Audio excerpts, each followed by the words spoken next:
আসসালামু আলাইকুম। হ্যালো আমার ফেসবুক বন্ধুরা, গুড মর্নিং। আপনারা সবাই কেমন আছেন? আমি আলহামদুলিল্লাহ আল্লাহর কাছে ভালো আছি। আপনারা সবাই ভালো আছেন তো?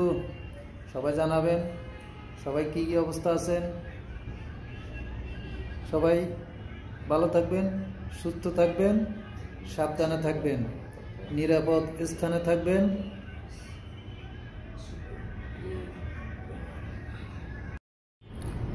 আজকে সোমবার 19 তারিখ 8 মাস 2024 সাল। আবহাওয়াটা খুবই ভালো, বৃষ্টি শুরু হচ্ছে, বৃষ্টি হইতেছে, ঠান্ডা আবহাওয়া। আজকে সোমবার